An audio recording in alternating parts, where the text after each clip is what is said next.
My name is Edmund Gordon, Ted Gordon, and I'm talking to Ms. Eugenia Gaines here. And we're talking a little bit about experiences in relationship to the University of Texas. So, Ms. Gaines, I'm also supposed to say this is May 28th, 2022. And I'm also supposed to say thank you to you for agreeing to this interview. All right, so and just remember, at any time, if there's anything you don't want to answer, just say, next question, and you don't have to feel that you have to answer anything at all. It's all up to you. So, where did you grow up? Where did I grow? Mm-hmm. I grew up in Austin. Austin, Texas. I grew up on the corner of 16th and Cedar Avenue in Austin, Texas. 16th and Cedar Avenue. Is that in East Austin? That's East Austin. East of, well, it must have been east of East yes. Avenue at that time, That's right? where all the African Americans in Austin were. Mm-hmm. We weren't African Americans at that time, but that's where the 1940 what plan or whatever that we've heard so much about. I grew up on 16th and Cedar. And you say we weren't African Americans at that time. What were we? Well, we were colored, or we were. I don't know if black was even the word then. I think we were just mainly colored. Colored or Negroes. Or Negroes, yeah. NAACP Negro Association for Advanced, whatever it is, but yeah, I guess we weren't African Americans at that time. And so you lived over in East Austin. You said 16th and Cedar. Is that what you said? Uh-huh. And who were your neighbors? Oh, gosh, I can't remember all my name. Mr. Tuma lived across the street. I lived at 1601. My uncle and aunt lived across the street at 1600, and my other aunt lived at 1602, and then my other aunt lived right down the street on Singleton. So we were, the Blockers lived next door, and oh gosh, the Galloways lived there. I can't remember all the rest of the people. The persons who owned Deluxe Cab Company lived up on the corner of the next corner of 17th and Cedar. We had a little neighborhood grocery store, Mr. Roberts, on one up there, and then we had the Hudspeth's Corner down on 14th and Cedar. And I think my aunt was. We were the first. My aunt was the first person on that street to get a phone, and it was 8592. With 4 numbers, 8592, and we took messages for everybody. You'd see somebody walking home from the bus stop or something, and you'd call them that they had a message. She took messages for the neighborhood. Wow. It was 8592. And then I guess more phones, it became 28592. And then later on it became Greenwood 28592. Greenwood 285. So we went through all those stages of changing telephone numbers. Mainly more people got phones or whatever, but we knew it just about everybody in the neighborhood, because that was the telephone, Right. You got your messages. That People way. gave that number. So these were your aunts on your mother's side or your father's side? These were all my mother's relatives. So she was from Austin as well? She was my mother's family. They came from Oklahoma originally, and then they came to Kyle, and then they came up to Austin. To Kyle. So they came from the country up to the city, right? I suppose so. Right. I suppose so. And all settled around more or less the same area. So was there a name for that area of East Austin at the time? I don't really remember that there was a name for it. I don't remember. We just just East Austin. There, right? Just East Austin, right? All right. And so wants me to ask you here, so what were the race relations like in your community or in the city? So you remember? In my community, back then, we're talking about, I was born in 1939. Mm-hmm. Back then, when I started going to school, my world consisted of 19th Street. It was 19th Street back then, 19th Street, 12th Street, Chicon, Hewlett. Mm-hmm. That was my world. I didn't venture too far out of those areas. So what were the things in that world that made it possible for that to be everything? Well, I had everything I needed. I had. I was the only little girl in the neighborhood, so I remember the block of boys. We'd run up and down the street playing. Mm-hmm. We played in the street. Mm-hmm. Before the street was paved. Right. Then after the street got paved, we had better time running up and down the street. And my church was in the neighborhood. My school was in the neighborhood. Mm-hmm. Did they send you after the store? Well, we went to the corner store, Mm-hmm. the Hudspeth's Corner, Right. that store, and Mr. Roberts up that way. Mm-hmm.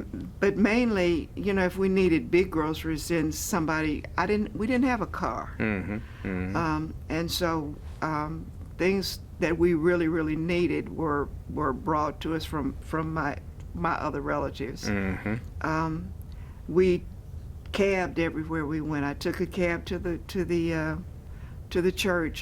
Wherever I went, I walked to school. Mm-hmm. But basically, that was where I was. So when you took a cab, which company did you use? Well, usually we used Deluxe. We liked Deluxe cab, but I don't know what happened. Then we started using Harlem. So it was Harlem and Deluxe back then, but toward the end, it was basically Harlem. Mm-hmm. Mm-hmm. And both were black owned, right? Both were black owned. Mm-hmm. For the black community. Very interesting. Yep. All right, so you didn't go downtown Austin or anything like that When I got a little bit older, my aunt that I lived with was she was older, and I took the bus and I went to downtown 6th and Congress. Get off the bus, 6th and Congress. I went to the Southern Union Gas Company, paid the gas bill. I went to paid the bills along in there. Got back on the bus and came back. Came back on home. And when you went to pay the bills, was it segregated? Did they have a different place for black people to pay the bills, or how did that work? I don't think that there was a different. You just went in and you went up to the window and paid your bill. Mm-hmm. And this was mainly when I was in high school, when I was old enough to go downtown by myself. Right. But my best friend and I used to. It was kind of funny. You'd go to Scarborough's, and the African Americans shopped in the basement of Scarborough's. Yeah. You couldn't try on clothes. You could take them home and try them on and bring them back. What's the difference? I'd rather you try on my clothes in the store than to take them home. But you weren't allowed to try on hats. It was. Well, that's the world we lived in, and it was normal to us because that's all we knew. And so, if you had to shop at the basement of Scarborough's, does that mean there was different merchandise for you, or I don't think that there was different merchandise. I think that was just just had that space for y'all. That's just the way it was. Or for us, you'd go to the shoe store and you couldn't try on the shoes. Yeah. Just those kind of things but it was normal to us. We didn't know anything else. We didn't know anything different. So, but did it make you feel a special way, or how did it make you feel? I don't think it made me feel. It didn't make us feel a different way because, as I said, that was all we knew. It was not like we were coming from somewhere else and we'd been thrown into this. This is what we grew up with. This was the norm for us. We didn't, this was just the norm. Did you know anybody at that time who didn't think it was right or anything like that, or just everybody would more or less? Everybody just went along with it. Yeah, went along with it. Everybody just, we were, you know, what is the old saying, ignorance is bliss. Mm-hmm. I mean, we were blissfully ignorant. Mm-hmm. Mm-hmm. Mm-hmm. We had, and especially when I went to Anderson, when we went to Anderson, this brand new school with all this stuff, and we thought we were, Yeah. you know. Get high cotton, right? Yes. Yeah, I asked my dad about this stuff too, and it's really interesting. So, would you say that you had a good childhood? Me? Yeah. Yes. Mm-hmm. I thought I had happy. it. Mm-hmm. I often remember what one of the ministers at my church told me. She's from Mississippi, and she said that growing up, she and her family, she didn't know she was poor until somebody told them that they were poor. Mm-hmm. Mm-hmm. So it's like, if you can't miss what you've never If had. you never had. Mm-hmm. And we were happy. We were, you know, we had our football, we had our stadium, Mm-hmm. we had our football team on, we had our baseball team. Mm-hmm. We had everything that we needed. We had Doris Miller we could go to. We Yep. had Rosewood Park. Mm-hmm. We didn't know anything different. Mm-hmm. Mm-hmm. Well, speaking of that, let's go through. We talked a little bit about this earlier, but what schools did you go to coming up? Well, I went to, when I first started to school, when I guess was 6 or however old I was, I went to Miss Simpson's. It was a, in quotes, private school for African American children. It was right on the corner of Paquito and 12th Street. Mm-hmm. I went there until I was 9. I think Miss Simpson closed the school because by the time I got there, she was very old. Mm-hmm. Mm-hmm. And I think the school closed because of her age. Mm-hmm. And when I left Miss Simpson's, I went to L.L. Campbell. I Mm-hmm. lived in the L.L. Campbell district. Mm-hmm. And from the time that, I guess I was L.L. Campbell when I was 4, so I guess I must have, in 4th grade, so I Mm-hmm. must have been 9. So I walked to school, to Mm-hmm. L.L. Campbell. I Mhm. walked to school every day for all my school life. Yeah, wow. So, a couple of things. So, Miss Simpson's, was she the only teacher there? Was she Yes. she taught all the grades? Yes. Mm-hmm. Uh-huh.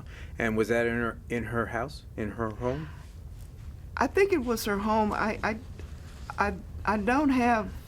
She had a big schoolroom, Mm-hmm. and I have pictures of that. She Mm-hmm. had a big schoolroom, and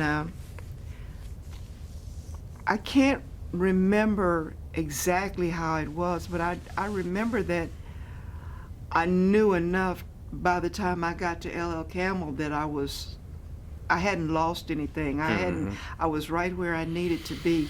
Mm-hmm. Mm-hmm. As far as the academics were concerned, Mm-hmm. I didn't suffer at all from having been there, and I think I got a real good background from being there. Yeah. Was she a friend of the family? Was that so? No, No. Mm-hmm. she wasn't. There's a J. Mason Brewer did a. Have you seen I that? have seen it. Okay, Miss Simpson's school is in that book. All right. And I said that I was going to go to the History Center one day and try to research how Miss Simpson started and how it ended, but she wasn't. My mother just knew about this their school, and school. she thought it would be to my advantage to go. So Mhm. she, her best friend had a daughter my age, and so we went to Miss Simpson's together. All right. Well, sounds good. Sounds like it was a good experience also. And so then you went on to L.L. Campbell. Keeley. Well, no, I want to get to Campbell for just a second. You told me before where that was. Can you tell me again where L.L. Campbell L.L. was? Campbell was what is it? Garza. Garza. Uh-huh. That was L.L. Campbell. It was on Chicon and 14th. No, not 14th, 16th. It must be 16th, yeah, and 16th Chicon. and Chicon, Right. right there on that corner. Mm-hmm, mm-hmm. Good. And so that must have been a big change, right, from a kind of a one because you room had separate, school. yeah, you had separate classrooms and all that. Well, You want to talk about that a little bit? I think that my school experience was not all that difficult because then the teachers that we had at school were also members of my church. Mm-hmm. Mm-hmm. The teachers, I mean, it was like they knew me. Mm-hmm. They were still teachers, but they knew my family. They knew, Mm-hmm. you know, so it wasn't really difficult. I remember Miss Maybelle Hill. Mm. Miss Maybelle Hill and my aunt were best friends, and you know, there was Miss Hill there. There were people there that knew me, that knew my family, that knew my situation, Mm-hmm. and it wasn't difficult for me. Mm-hmm. Mm-hmm. So which church was that?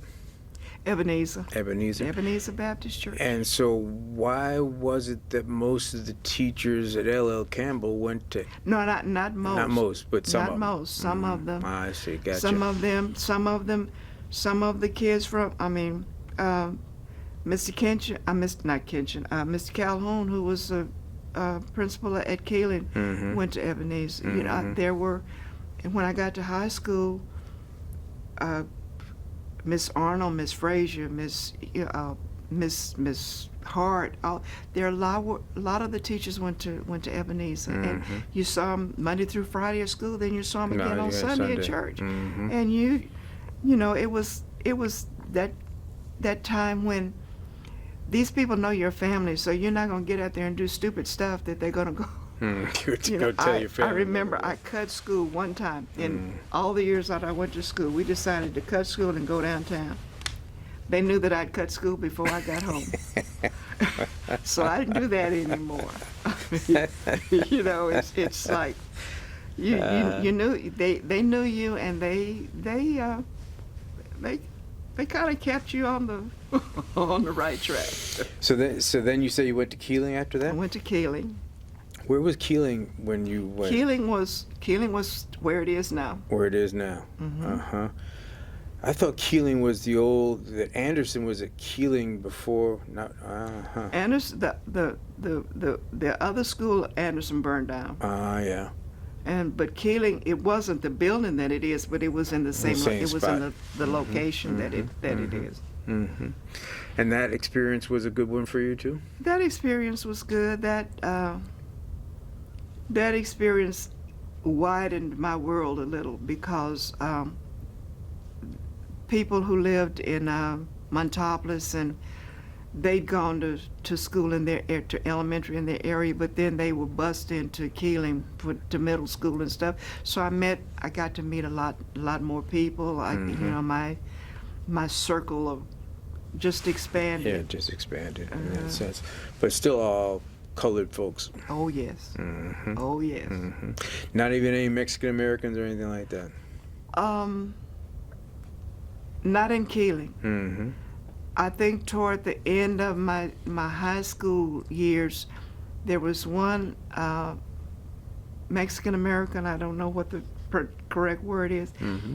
and I think there was one that I remember, but I'm told that there were more than one. My memory's always been bad. I have to write it down or I'll forget it. It's pretty good so far. But no, it was mainly all black. Mm-hmm. Mm-hmm.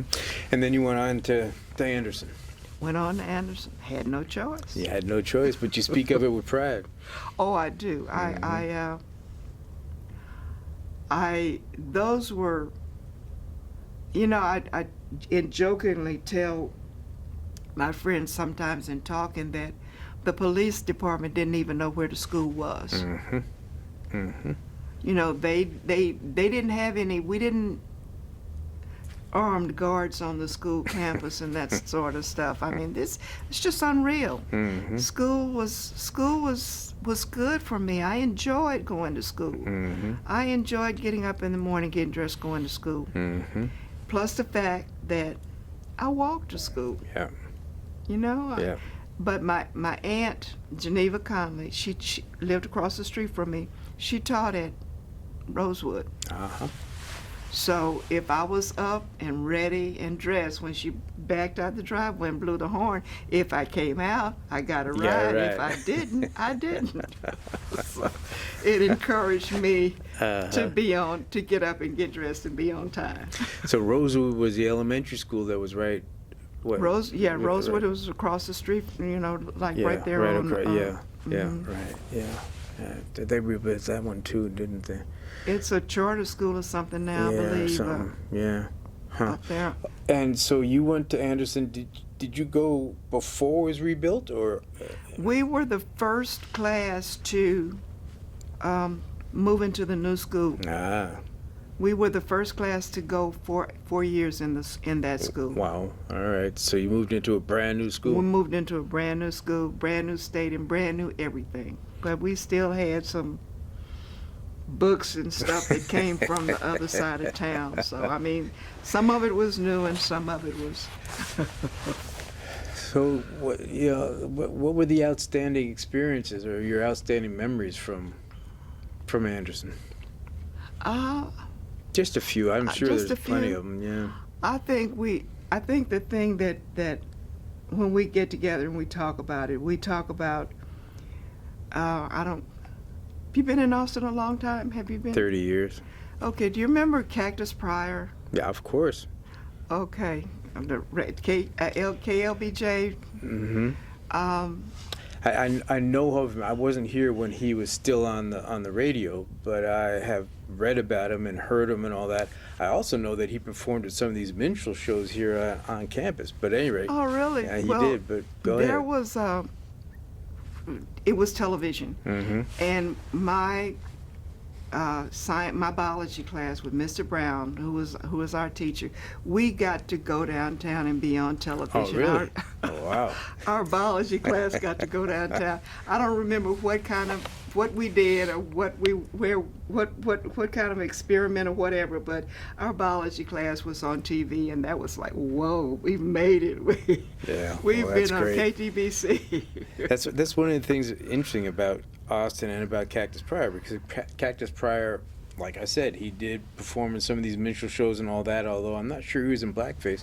But he also was a liberal and someone who was pretty much in favor of integration and all that, so maybe it had something to do with that. I don't know. I think it was, I don't think we were the only school. It was like schools from around the city were going Right. and doing their 15-minute presentation on right, whatever. right. And for some reason, Mr. Brown's biology class was selected to go down and be on television. All right. So did you make a presentation?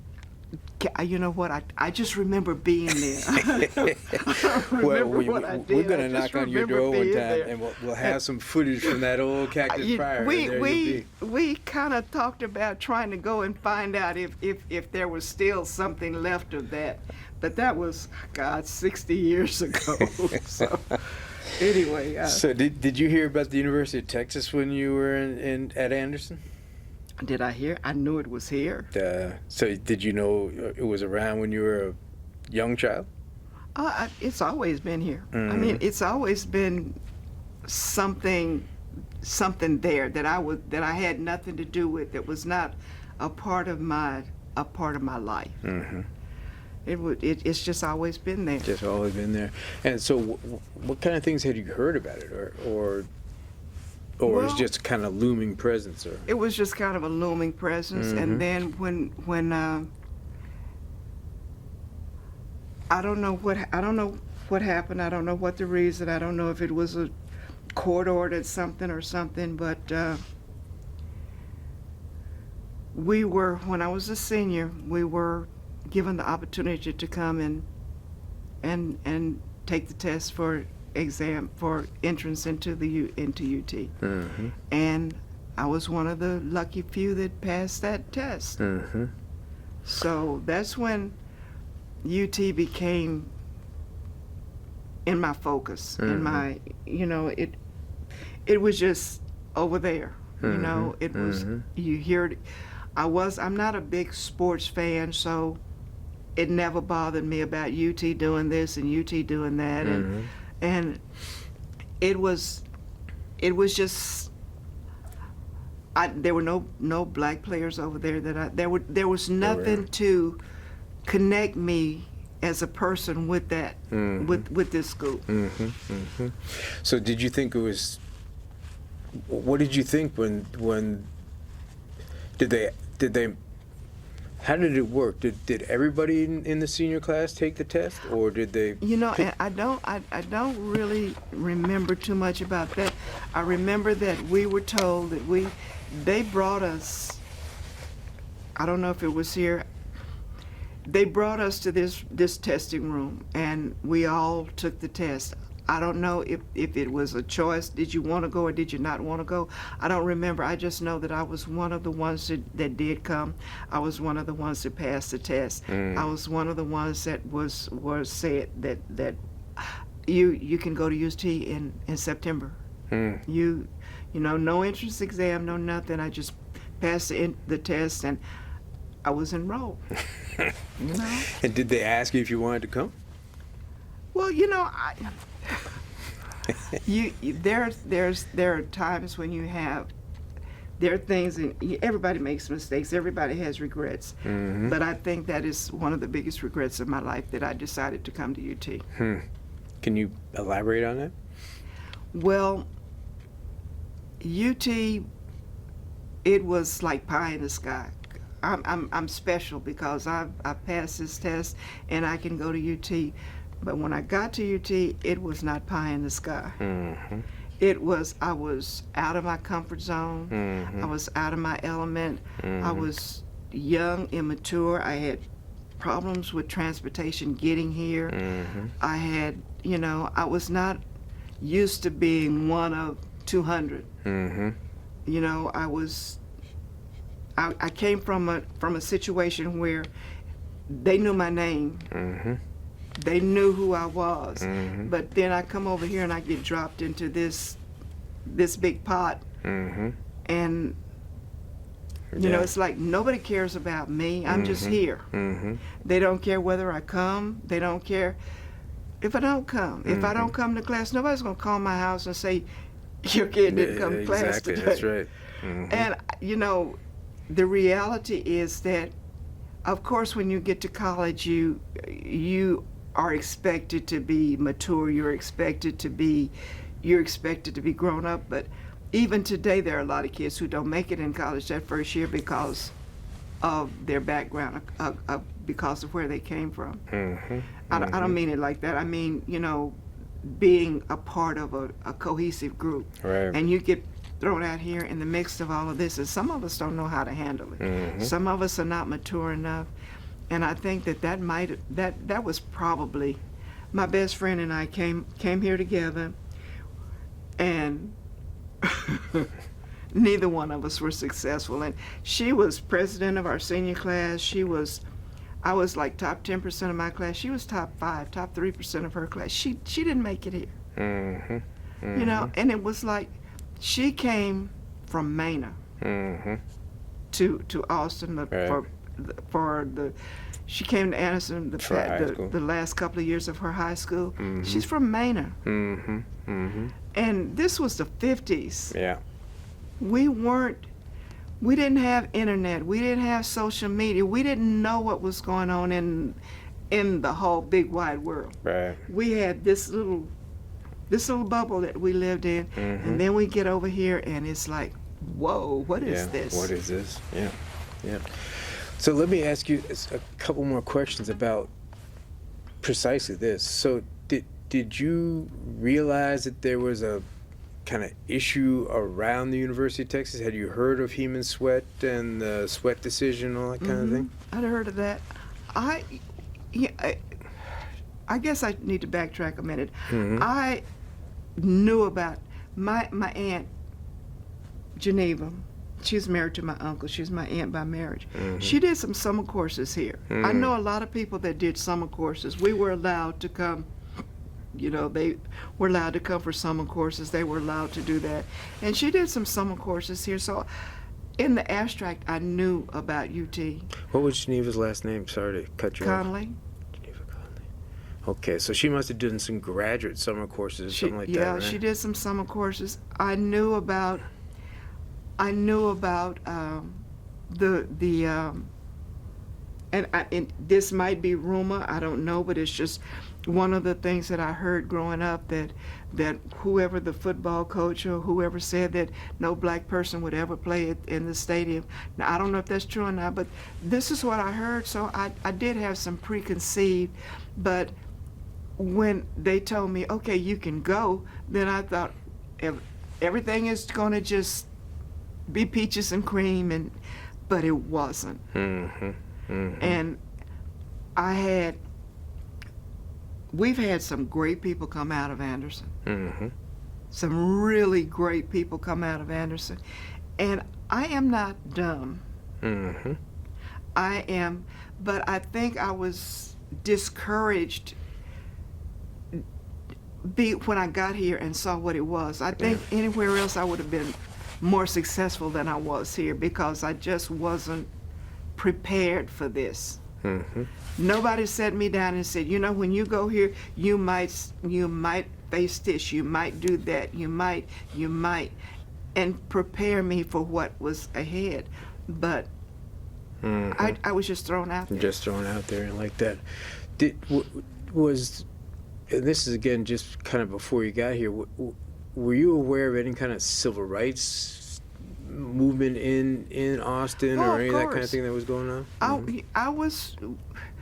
I remember when it was never really that.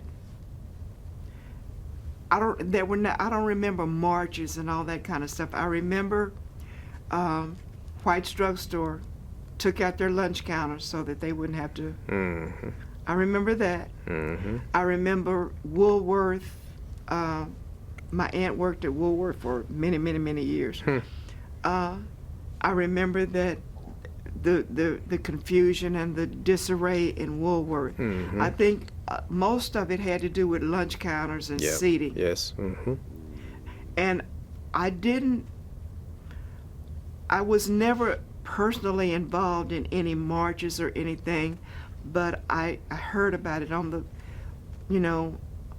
I was not one of those, I'm going to take my... Yeah, right. Mm-hmm. I remember those kinds of things happening. I remember the news and all the stuff that was going on in other cities and all that, and I remember we getting kind of concerned about what's this going to do to us? What is this coming to Austin? Are we going to, But I don't think that it was ever really. I didn't want to eat at White's Drugstore anyway. I don't. You know what I'm saying? Yeah. It was like, I know that the big picture. I know what people want to happen, but I guess I guess what I'm saying is, I'm all for what you're trying to do. Mm-hmm. And whatever I can do to help you, but I'm not going to, if you come and say, I want you to go do this, I will go do it. Mm-hmm. But I'm not going to jump out there in front and go do it. I will support you in every way I can, but I'm not going to be the leader. Mm-hmm. It's just not my nature. Mm-hmm. Mm-hmm. So when all this stuff was going on, my friend and I, we were just Mm-hmm. Watching it happen. just right? watching it happen. Mm-hmm. And sometimes I'm ashamed of that, but I think most of us were. all of us are not, I know my limitations. I know what I can do and what I can't do. Mm-hmm. And that was just not me. So when you decided, what year did you take that test? 1957. 57. So that meant that you would have decided that spring, and then you would have come. We came in September of 1957. Mm-hmm. And so when you decided to come, did you feel like somehow that was participating in all that, or those things weren't? I'm doing my bit for the cause. Yeah. I'm one of these little black kids Mm-hmm. that they've given permission to go to UT, Mm-hmm. and then I felt, God, I'm in over my head, Mm-hmm. Mm-hmm. and I felt that this was an opportunity that was thrown away. Mm-hmm. It was an opportunity that I didn't take I didn't take full advantage of it because I didn't know how to take full advantage of it. Well, it may very well be that you, not very well be, what you're telling me is that you weren't set up to be able to take full advantage of it. So let's explore that to a certain extent. You must have received some kind of letter or something saying that you were admitted to the... Possibly. Mm-hmm. Because, I mean, you know, when I came over here and I enrolled and everything was fine. Yeah. There's a lot of that went on back there that I just actually don't remember. Yeah, right. So do you remember if they offered you kind of residence or some place to stay on campus or anything like that? No, Yeah. because I lived Right. You know, I felt that I could. Just maybe that's what they thought too, because they didn't really have didn't have housing for black women. Students. They did not. But some ended up in the co-ops, like with Ms. Duran and all that. Do you have any memory of those? No. Folk, nothing like that. I don't. Not a lot. Some of the older people that I knew about UT because a lot of a friend of my mother's worked in one of the dorms. You know, we did that kind of work. I knew my friend of my sister's worked in one of the dorms. And so, we were like the cleanup staff. We weren't part of the mainstream UT. Mm-hmm. And, we served and we did and we cleaned and we did all that. And I would, I'd hear stories about so-and-so's mom and dad are paying for him to go to college, and he's got somebody else sitting in his classes, and he's out partying all the time, and he's got somebody else sitting somebody else is getting a free education. He did, this particular person didn't need the education because his parents had buku bucks, and so somebody else is getting a free education because he's going to class, and this young, and you see, this is the thing. This person did 4 years of that, and nobody knew because nobody was that involved in these students. Mm-hmm. And maybe something like that could happen these days. I don't know, but yeah, I'd like to think not, but who knows? It could be. But this was, like I say, this was the 50s. This was the 50s and the early 60s. Mm-hmm. Mm-hmm. So hopefully things have changed. So one of the things I've talked to some other folks about is those first moments on campus. So do you remember orientation or registering for class those first times? I remember that. I I remember being overwhelmed by the campus. Mm-hmm. Mm-hmm. Being just completely I just remember it was just too much for me. Mm-hmm. Mm-hmm. Mm-hmm. And trying to go to the bookstore and buy books, and it was just too much for me. Right. There was a lot of people in my class who came here and did wonderfully well. Mm-hmm. Mm-hmm. But that just didn't happen to be your experience. Do you remember, you say you and your best friend came. Were there other people from your class in Anderson who came here as students? Do you remember at all? I only remember 3. Mm-hmm. Myself being one of them, mm-hmm. of my class. I only remember 3. One, my best friend and I didn't complete it, but this male student in my class went on to finish and very successful. Mm-hmm. But do you remember his name? do I remember is it all right for me to say his name? Yes, it is. His name is Otis Arnold. Mm-hmm. He graduated pharmacy, Mm-hmm. and he moved to California because he couldn't get a job here as a pharmacist. Right, exactly. Mm-hmm. But that in turn gave him opportunities to do something else that he couldn't do here in Texas. Very successful, younger, older man now. But I don't remember. I remember Eva Goins. I don't know Eva Goins. She in Las Vegas. There, and then there were some that came like 4 or 5 years after me that was successful. From Anderson. But in 56, 57, a lot of us just didn't have a lot of success around at UT. So your friend from Manor, she also lived at home here in Austin and commuted to school. Yeah. She has since passed away.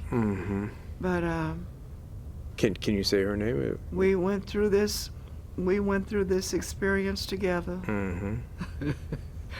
We tried to swim, but we sank together. So. Right. Well, were you involved? You and your friend involved with any of the other black students who were here on campus? No. Yeah, that probably has something to do with it as well. And I don't know if this was early days. There was no Black Students Union. There was none of that. Those things came some years after, some time after. We just had to, basically, we were on our own. You're on your own. You had to invent it, right? How did you get to campus? Bus to 6 in Congress, a bus. Yeah. We rode the bus. So we didn't have. So you had to take two buses at least to get here? Yeah. And that in itself was, by the time you got here, you didn't want to be here. Yeah. And then you had to bus home. And when you were here, where did you eat?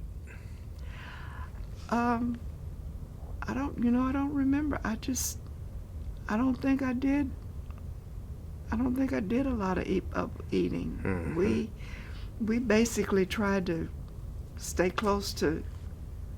We basically tried to stay close to each other. Did you attend the same classes with your friend? Just one. I think we did biology together, but the rest of them we didn't. And I think when we did the biology class, we would come to her parents had.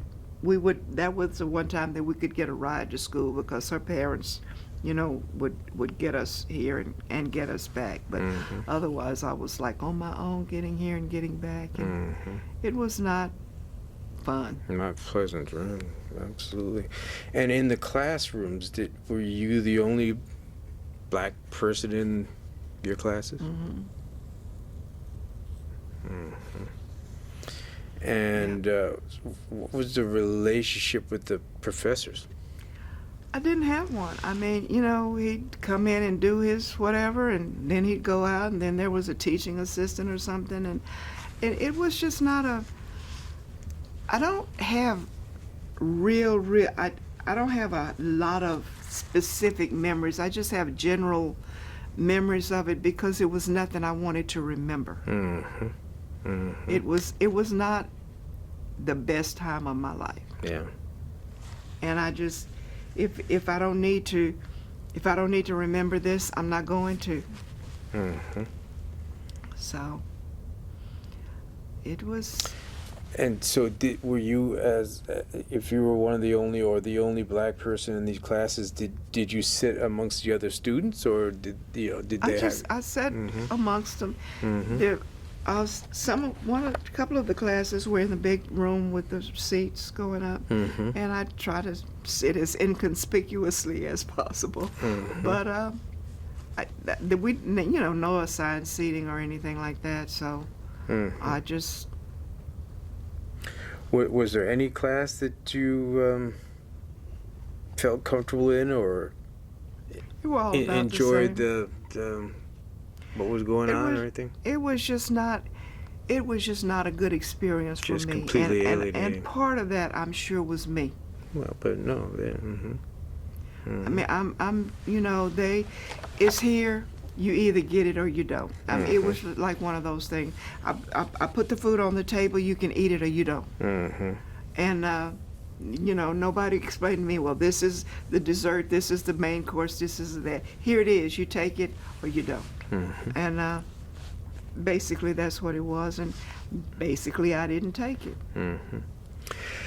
So during that whole time, you were here for 2 years, right? No, well, 1 year. Semester in 57, September, and then the fall semester of the next year. The fall semester of the next year. And during that time, did you keep your circle of friends here in Austin that you had gone to high school with and all that? Did you maintain relationships with them? Not really, because they had couple of my friends from high school got married right after high school. A couple of them moved away. Some of the young men went into the military. So we just kind of scattered. We kind of scattered after high school. Let me see. The only person that I really was my friend Salita. Pardon me. We stayed close. We stayed close until she passed away. But most of them I didn't.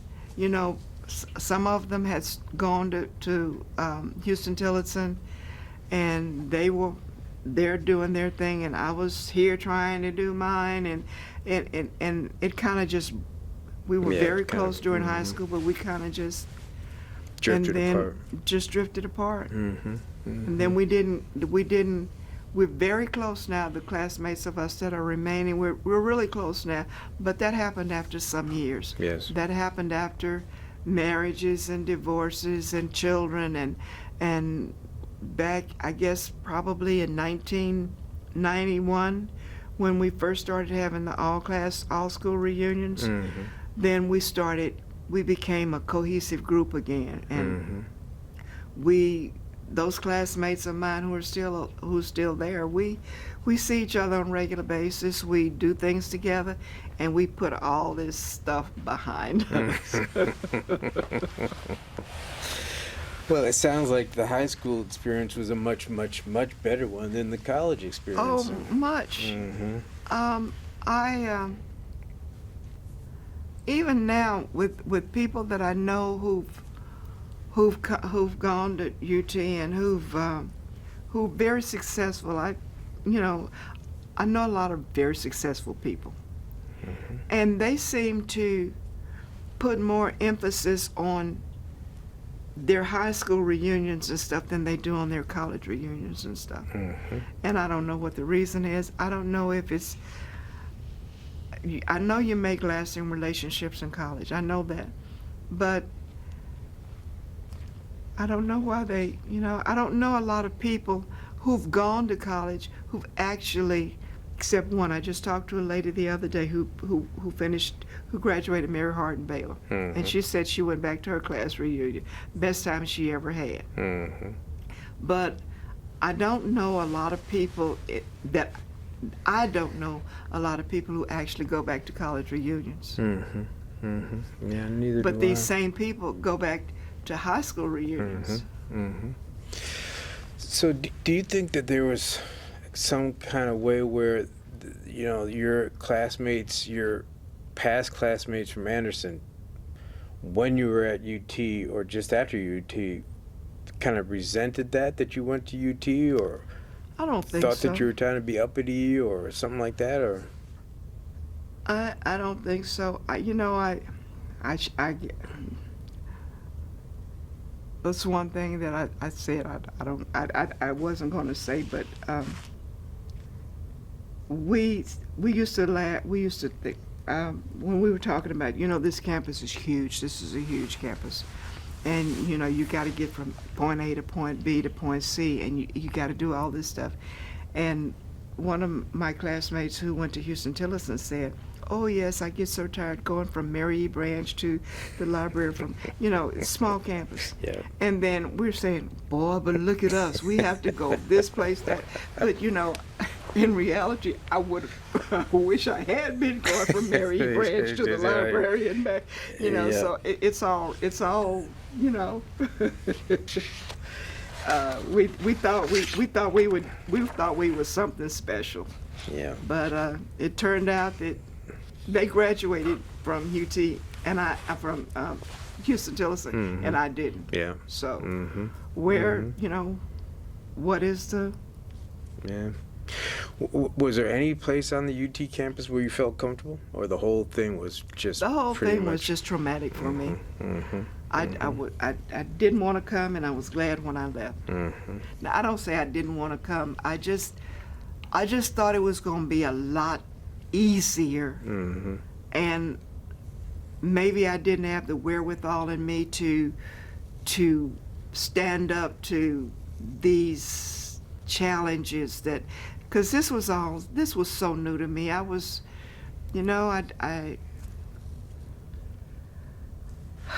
I just had this little group of people around me that, and that's it, and that was my world. Mm-hmm. And then I get out here, and I just couldn't cope. Yeah. When you were here, did you continue to go to Ebenezer? Oh yeah. Mm-hmm. Was that a source of support for you? Always. I was baptized in that church, I know. Mm-hmm. and strange thing to say, but at one while I left Austin and I stayed gone for. I lived away from Austin for about 30 years, and I came back and looking for another church. I'm not going back to Ebenezer. I'm not going, no way, no how, no way. And I ended up right there back at at Ebenezer. Ebenezer. And the thing in the back of my mind was, I can't imagine being buried from anywhere else but Ebenezer. That's a strange reason to go back to a church, but I can't imagine being buried from anywhere else, but being funeralized from anywhere else but Ebenezer. But anyway, yeah, I came back, went back to Ebenezer. Then that's my family's church. Mm-hmm. Mm-hmm. Do you want to say anything about how you think that your experience at UT, how it affected you for I guess the rest of your life, or? Well, I think the only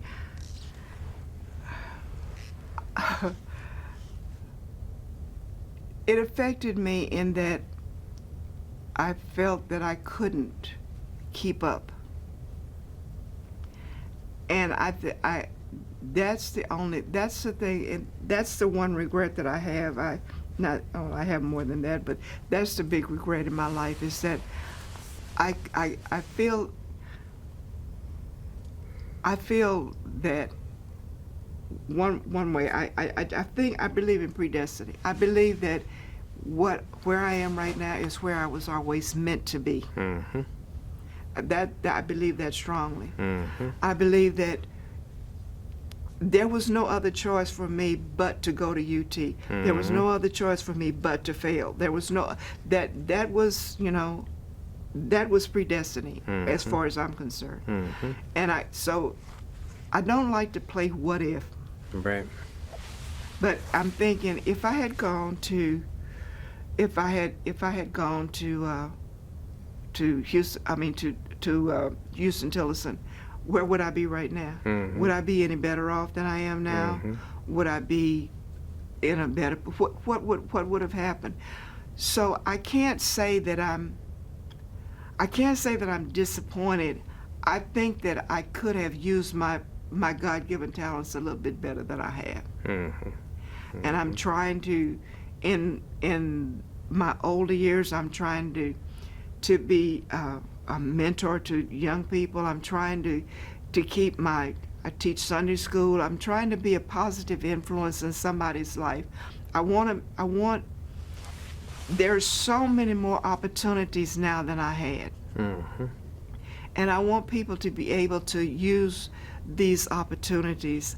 I want them to, my adopted son has a 9-year-old daughter, and this child was born in the computer generation. She can come and do she can show me stuff on my phone. She can, there is a chance for her to make changes in this world.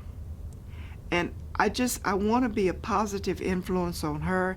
I want to be a positive influence on anybody that I'm around to say, we have choices. Sometimes we don't make the best of the choices we're given, but we do the best we can where we are. Mm-hmm. And that's where I am right now. I'm trying to do the very best I can. I am 82 years old. I'll be 83 in September. And I think that I haven't really met the goal that God has for me. I think I'm still working on that. Mm-hmm. And I think that He's left me here. There's so many. My daughter is gone. My mother's gone. My father's gone. He's left me here for something. Mm-hmm. And I just hope that whatever it is will be a positive influence on somebody. Just one person. If I can make a difference in just one person's life, Mm-hmm. then I'll feel better about the choices that I didn't make. Mm-hmm. So, Ms. Gaines, so you have talked a lot about success, and you talked about failure. Do you feel some ways, or do you want to talk about the ways that UT failed you? the UT failed me? I don't think UT failed me. Mm. I think that I wasn't prepared for UT. Mm-hmm. I think that if I had been prepared for UT, I would have been successful. Most of it is on me. Mm.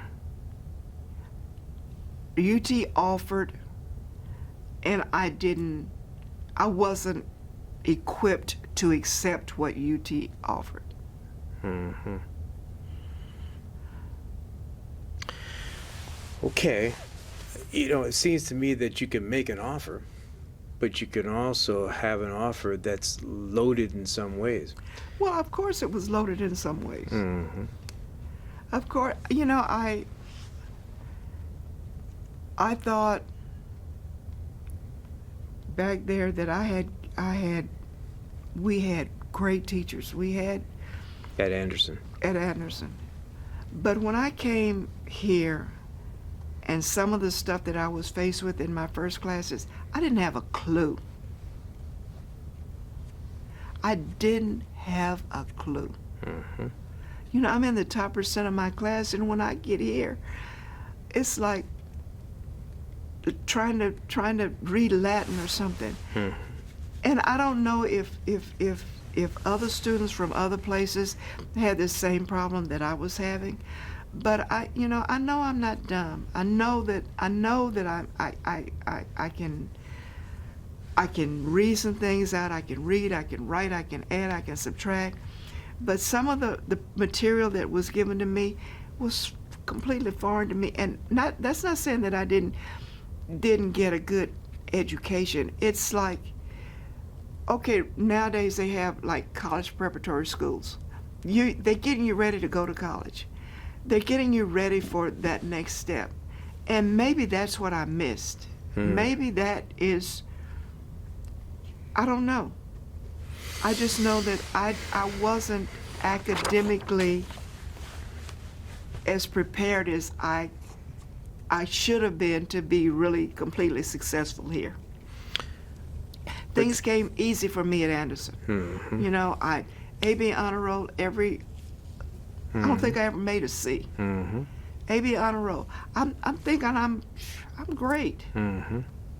But when I get here, I find out I'm not as great as I thought I was. Mm-hmm. Mm-hmm. And yet you went on to go back to school. You became a professional, right? Yeah, well, I did what I did what I needed to do to survive. Mm-hmm. I did. I knew that I didn't want to have a job, or that I had to stand up all the time. I needed to have some sort of profession where I could sit down. Basically lazy, but I needed to be able to sit down, and I knew that I had to get some kind of certification, some kind of education, some kind of something, so I could be able to get a job that would take care of me, help take care of me and my family, where I could sit down, where I could. I'm not standing up, reaching. I'm not bending over. I'm not, and that was basically survival for me. But you went ahead and you went ahead and did those things. Do you want to talk a little bit about what you did do? What I did do? And why that turned out well for you? Well, I went to, I decided I can't do this. I had, my husband and I lived in Colorado for a long time. We lived in Aspen, long time, before people found out about it. Before people had discovered it. Before people discovered it. And we were self-employed. We ran our own business. We ran a catering business. And and our busy time was at Christmas time. I wasn't with my family because I was somewhere working. At every big holiday I was somewhere working. Money was good. I can't complain about the money, but this is hard work. I don't want to do this anymore. I don't want to do this. I don't want to be serving somebody. I don't want to do this. So I decided I'm gonna go be a respiratory technician. I wanted to do that. Then I can't deal with sick people. I can't do. So I decided, okay, you've been cooking all your life. You've been serving. You've been doing. Okay, that's something you know. So it was easy for me to transfer to nutrition. And that's what I did. And I got dietetic technician. I worked at Sentinel Hospital. I don't know if you've heard of that, but that's used to be one of the greatest orthopedic hospitals in the country.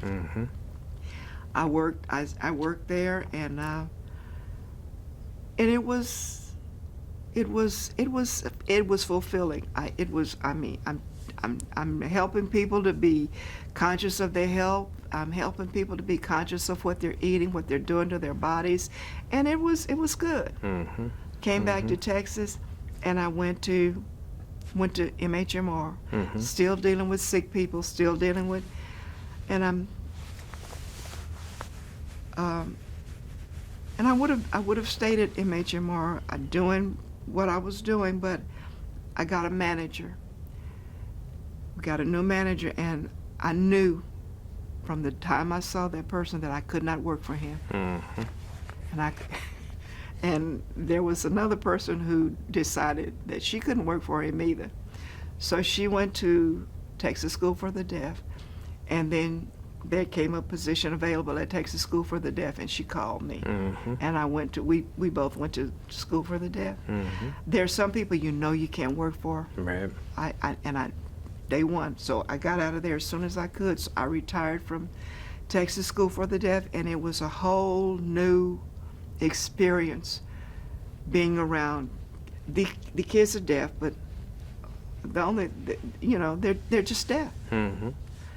They can do anything that anybody else can do except hear. And it was such a change to be in a situation where there were lively children, nobody's sick in the bed, nobody's, and it was just a whole complete change for me. And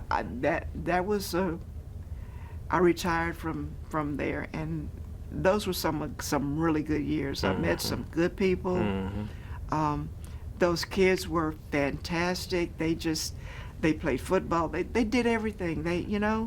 And it changed the way I felt about a whole lot of things. And that was a good experience for me working at that school. And you worked there as a dietitian or nutritionist, and then retired. Well, actually, that's where I went there. But then I became food services coordinator. I just was the Ran the whole, food, you know, yeah, uh-huh. did the whole thing. Mm-hmm. That's great. But So do you have other things that you want to tell me about no, I UT just or your memories of it or your experiences or anything after or before or anything else that you can think of? UT is not a bad place.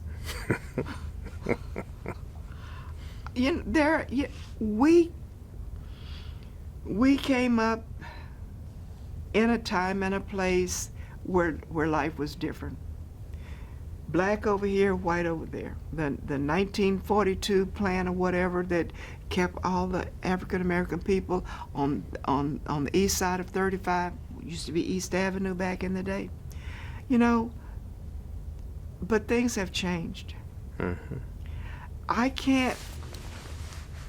can't be mad about something that happened all those years ago, that I had nothing to do with, that people from another generation, sometimes they've tried to make it better, sometimes they haven't. Mm-hmm. I can't be mad about that. Those were the times and the circumstances. I can't be mad about stuff that I can't do anything about. Mm-hmm. And I certainly can't be mad about stuff that happened in the past, because there's nothing we can do about it. That's true. Nothing. Bad thing to say, but I mean, all this controversy about, and I'm sure that it will make a lot of people feel better about changing the names of the schools, taking down all the Confederate.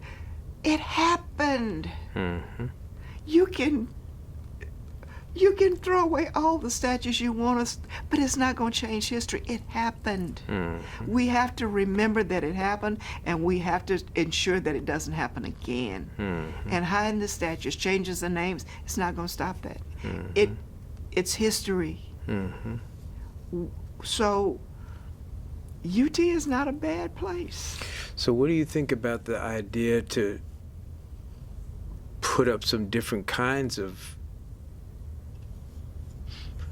not necessarily statues, but ways of remembering other kinds of people? Okay, we can put up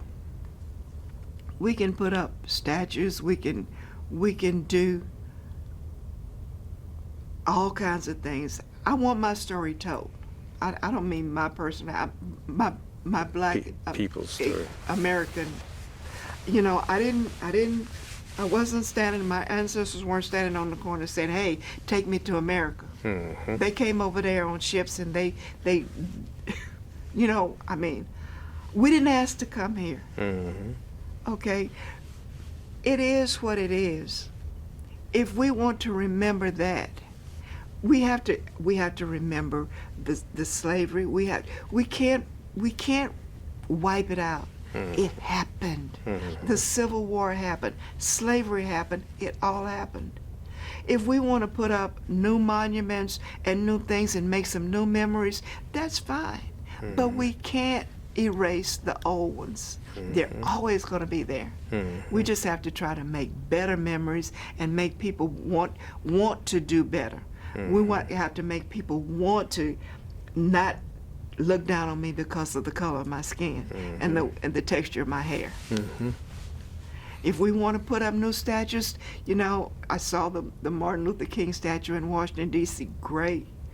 But it's just we have to do something. We can't just have statues and we have to do something. Words without action is nothing. Mm-hmm. We have to get our story out there. We have to see that stuff like Rodney, whatever, doesn't happen again. And I don't know how we're going to do that. But one day at a time, one person at a time, one person's mind changed at a time, and eventually the ripple effect will get there. Do you think you telling your story like this can contribute to that? Maybe somebody who is happens to look on this and hears me talking will say, well, she's no different than I am. She has struggles. She had problems. She didn't do everything in life she wanted to do. She's no different than I am. So why should I have animosity? Why should I hate her? Why should I? Mm-hmm. Maybe it will. Mm-hmm. It just remains to be seen what will happen from all this. Mm-hmm. I hear stuff and I go back and I hear somebody's name and I go back and I look this person up to see actually what they did or something. There are stories out there that I don't know. There's stories of my people that I don't know. There's so many. We did when they say send all the black people back to Africa, put all the black people back over here in this corner or something. And I say to myself, why don't we just take away everything that the black people have given to you and see what your life will be? See what it looks like. See what your life will be if you take away everything that black people in this country have contributed to, and see what kind of life you would have. Mm-hmm. And see that you're no better than I am, I'm no better than you are. And told my friend, I said, we're killing the planet. She said, oh, don't worry about that. The planet's going to be okay. If the planet has come through this, and it's come through that, and it's come through the other thing. But if we don't make some changes, what's going to happen to us all, Yeah. You got Winter Olympics, and you didn't have any snow for the Winter Olympics. Nobody wanted it for the next 4 years because nobody got any snow. Nobody's going to have any snow. It's May, and it's 90 degrees and 100 degrees. Mm-hmm. Don't you... Where are y'all? Is your head in the sand? Can't you see that things are changing? Mm-hmm. That something is wrong and something has to happen? So what can I do about that? Yeah. Well, you can tell your story. You have. I don't know. And you can say the things that you just said. I have no. As I said before, UT is not one of my warm, fuzzy memories. Mm-hmm. But UT didn't do anything to me. Mm. It just didn't.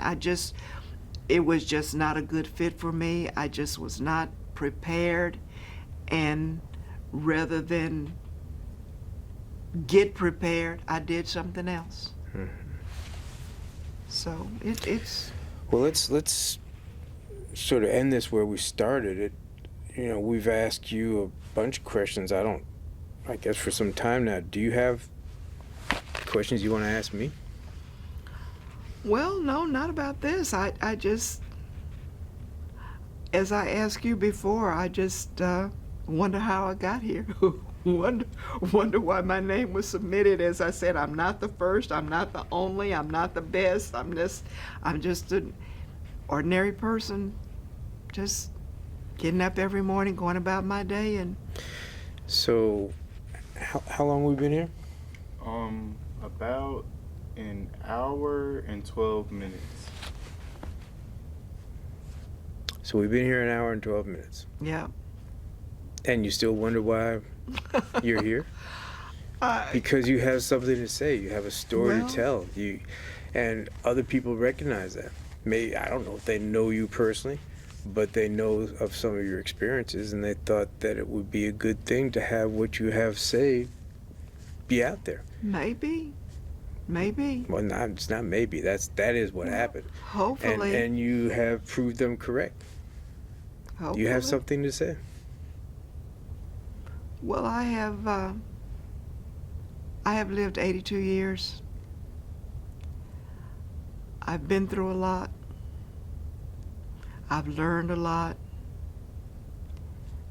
And I can get up every morning and know who I am, know where I am, and I'm ahead of the game. Mm-hmm. And I do believe in God, and I believe that God has a plan and a purpose for all of us. Mm-hmm. And I just want to be able to fulfill my purpose, whatever it is. Well, you certainly fulfill your purpose here today. You have anything else you want to say? No, I just thank you for having me. Well, Thank you for. I truly appreciate you being willing to come in and talk with us. I must say I've heard some very good things about you from, Barbara Spears Corbett. I know Barbara Spoke Spears with her this Corbett. morning. I just wish I had been able to do more for y'all, Well, but you know, with people like her on our side, she's a little terrier. When she She is gets a her little teeth terrier. on something, she She won't is. let go. but it's all of y'all who try to push that forward, and maybe we can do something more with it. We're still trying. Mhm. We don't want in a few years, if we're not very, very careful, our presence in East Austin will be completely obliterated Mhm. in a very few years, because there are not a lot of African Americans in East Austin anymore. That's right.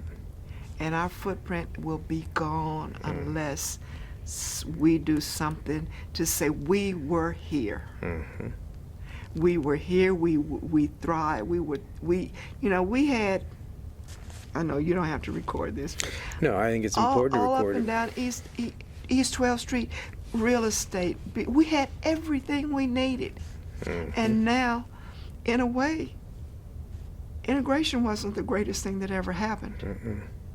because we left ours to run across over there to theirs, Mhm. and now we have nothing. Mhm.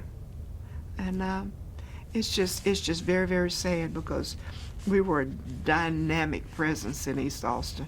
Yep. So no need to go across 35. We didn't need to go across 35. Just for the folks who are watching this and listening to it, Ms. Gaines and I are talking about Anderson High School and the attempt to rebuild it, and not only that, to help rebuild some of that community around it, and to maintain that history and that memory. Oh yeah, yeah. Well, this too shall pass, as they say. But I just don't ever want anyone to forget that we had a very vibrant community up until the 60s. I mean, when all the businesses started going. If you go along 11th Street now, there's no black presence over there anymore. Yeah. You know, Ms. Gaines, one of the things that talking to you this morning really, really puts into perspective is that black folks have produced for ourselves not only moments but lives of joy under admittedly bad conditions. Yeah. But we have been able to do that. And, wanting what other people have doesn't necessarily get you to joy. That's true. That is so true.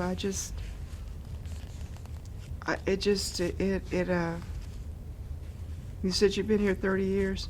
Mm-hmm. I guess the highlight of the day was leaving church, going to Southern Dinette to have some. Southern Dinette.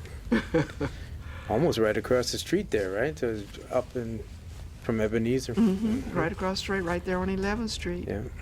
And, Hillside Pharmacy. Yeah. And, it's all gone now. It's all gone. Yeah. And we wanted to go somewhere else and do something else. And I can have to say that I'm a part of that flight too, because I left it. I moved to Colorado, but And you came back. I came back. But by the time I came back, East Austin had changed. There's just, there's nobody. I don't think there are any black people on my street and on Cedar anymore. I don't think so. So, it is what it is, as they say. It is. I think I'm done. I don't think I have anything else to say except we continue to fight for Anderson. We continue to try to do stuff. I think this this pandemic has slowed our momentum down a lot. Slowed down a lot of things for a lot of people. It slowed down. We'd had, we were scheduled to have our reunion in 2021, Yeah. and naturally it was postponed. We couldn't do it. Everybody's kind of just fallen by the wayside. We had such a dynamic group going, and now it's just kind of fizzled out. And I think the main thing about us is that there's nobody to replace us. When we're gone, we're gone. And everybody that went to the original Anderson over there is in their 60s. Mm-hmm. And when we're gone, we're just out of the picture. Yep. So we do what we do to we you know, as long as we got Barbara on our side.